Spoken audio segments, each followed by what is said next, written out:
Hi welcome to VBG channel. AP PCC అధ్యక్షురాలు YS Sharmila Reddy Sri Reddy మీద Hyderabad cyber crime పోలీసులకు ఫిర్యాదు చేసినట్టు వార్తలు వచ్చాయి. మనందరికీ తెలుసు శ్రీరెడ్డి అంటే సంచలనాలకి కేంద్ర బిందువు. అసలు షర్మిలారెడ్డి ఎందుకు కంప్లైంట్ ఇవ్వాల్సి వచ్చింది, ఏమిటి వాళ్ళిద్దరి మధ్యలో ఉన్న గొడవ, తదితర వివరాలు తెలుసుకుందాం. సోన్ కుమార్ గారు, సార్, తన వ్యక్తిగత ప్రతిష్టకు ఆమె భంగం కలిగిస్తోందని చెప్తూ షర్మిలారెడ్డి శ్రీరెడ్డి మీద కంప్లైంట్ ఇచ్చింది. అది కూడా ఏపీలో కాదు, హైదరాబాద్ సైబర్ క్రైమ్ పోలీసులకి. అసలు ఏం జరిగింది వాళ్ళిద్దరి మధ్యలో, ఏం గొడవ నడుస్తోంది? శ్రీరెడ్డి ఈ అమ్మాయి పేరు తరచూ సోషల్ ప్లాట్ఫామ్లో వినిపిస్తూనే ఉంటుంది. అగ్రెసివ్గా రెస్పాండ్ అవ్వడం అనేది ఈమె పంత. అయితే శ్రీరెడ్డి గారు మన ముందే తెలుసు అందరికి కూడా, ఎందుకంటే తను సినీ పరిశ్రమకు చెందినటువంటి నటిగా టీవీ మీడియాలో ఒక యాంకర్గా చేసింది. అయితే సడన్గా ఆమె ఒక ఫోకస్లోకి వచ్చింది ఒక ఇష్యూ ద్వారా. ఏమిటి అంటే సినిమా పరిశ్రమలో రెండు అంశాలను వెలుగులోకి తీసుకొచ్చింది. ఒకటి నెపోటిజం, రెండవది కాస్టింగ్ కౌచ్. ఈ రెండు చాలా ఇంపార్టెంట్, వాల్యుబుల్ అయినటువంటి అంశాలే. ఆమె అవకాశాలు మీ వరకే పరిమితం చేసుకుంటారా, ఇతరులకు రానివ్వరా? ఇతరులు రావాలంటే అన్యాయమైపోతూ కాస్టింగ్ కౌచ్కు బలవుతూ రావాలా? మీరు తప్పించి ఎవరు కూడా ఇండస్ట్రీలో ఉండటానికి వీల్లేదా అంటూ తన అనుభవాలు ఉంచినటువంటి బాధను కాస్టింగ్ కౌచ్కి ఎలా పాల్పడుతున్నారు, ఎవరెవరు ఎలా వాడుకుంటున్నారు, స్త్రీకి ఇంత దిగజారినటువంటి పరిస్థితిలోకి ఎందుకు నెట్టబడుతుంది సినిమా పరిశ్రమలు అంటూ సోషల్ వార్ల ఒక ఉద్యమంలో స్టార్ట్ చేసింది. దాంతో సోషల్ యాక్టివిటీస్, ఉమెన్ యాక్టివిటీస్, రకరకాల మీడియా వాళ్ళు ఆమెకు నైతిక మద్దతు ఇచ్చారు. ఆమె ఫిలిం నగర్, ఫిలిం సాంబర్ ముందు చేసినటువంటి ఒక శాశ్వతమైనటువంటి కార్యక్రమం.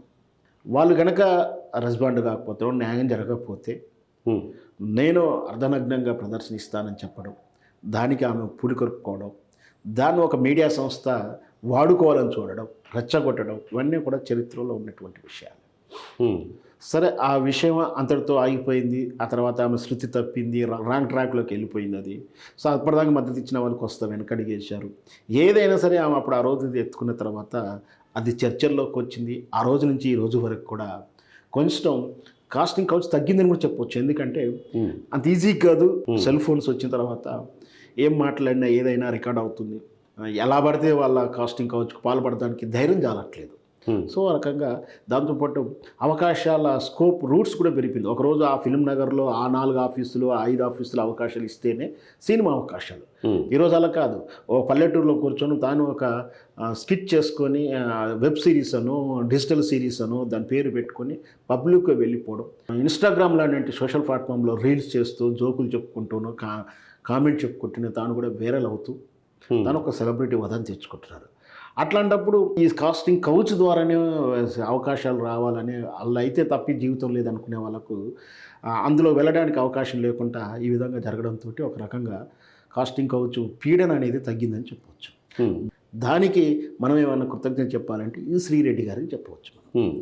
ఆ తర్వాత శ్రీరెడ్డి గారికి అవకాశాలు పూర్తిగా తగ్గిపోయాయి. జీవనగమనంలో మనకు ఖర్చులు ఎలా ఉంటాయో తెలుసు. ఆమె అవకాశాల కోసం ఈ తెలుగు ఫీల్డ్లో అందరిని వేలిపెట్టి చూపించిన తర్వాత ఈమెతో పెట్టుకుంటే గొడవలు వస్తాయేమో అతి భయంతో ఎవరు అవకాశాలు ఇవ్వకపోవడం. సో మంచి జరిగింది, కొంచెం చెడు జరిగింది. ఆమె ఫేమస్ అయింది, కానీ ఆమెనంటే భయపడే స్థాయికి వచ్చి ఆమెకు అవకాశాలు కూడా ఎవరు ఇవ్వలేదు. దాంతో తమిళ అవకాశాల కోసం తమిళ్లో వేరే స్టేట్కి వెళ్ళిపోయింది, కొంచెం ఆడ సెటిల్ అయిపోయింది.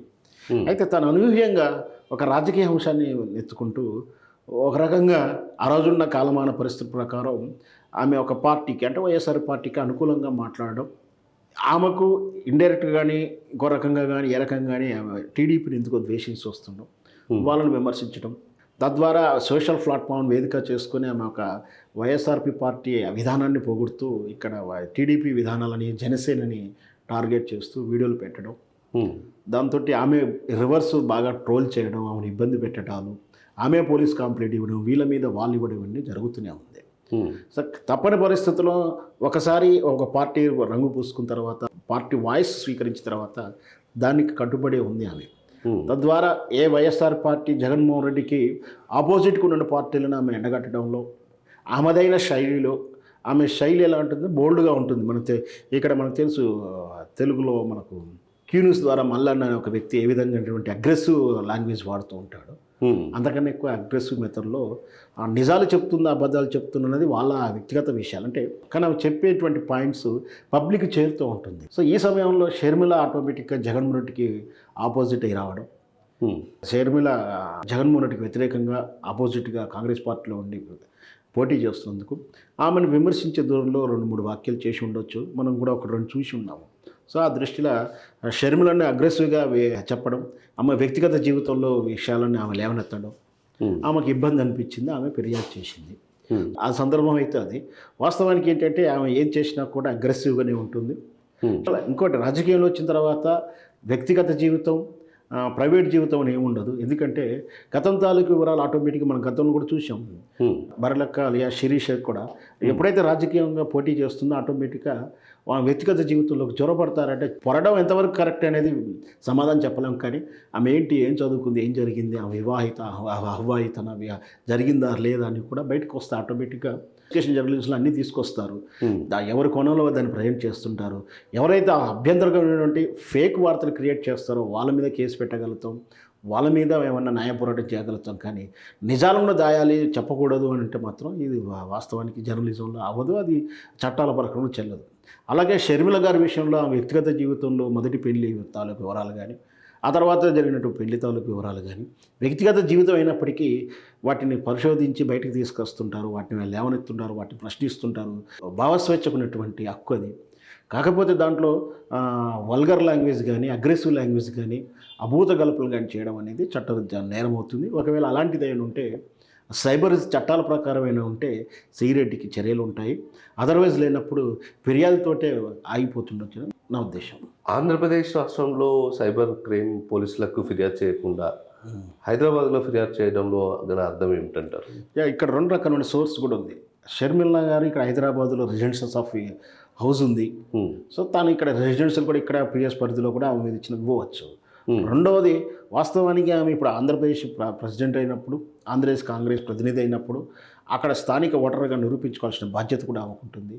అక్కడ కూడా చేసుకోవచ్చు. కానీ ఆమె అక్కడ అధికారంలో ఉన్న పార్టీకి వ్యతిరేకంగా కంప్లైంట్ ఇస్తే న్యాయం జరుగుతుందో జరగదో అనే ఉద్దేశం ఆమె మనసులో ఉండవచ్చు. ఆమెకు సోర్స్ అవుతుంది కదా, హైదరాబాద్లో రెసిడెన్స్ ఓట్లు ఉంది కాబట్టి. సో ఆమె ఇక్కడ ఇచ్చేటంలో తప్పేం లేదు, అది చట్ట ప్రకారం కూడా చేయాల్సిన అవసరం. ధన్యవాదాలు శ్రవణ్ కుమార్ గారు. థ్యాంక్ యూ అండి.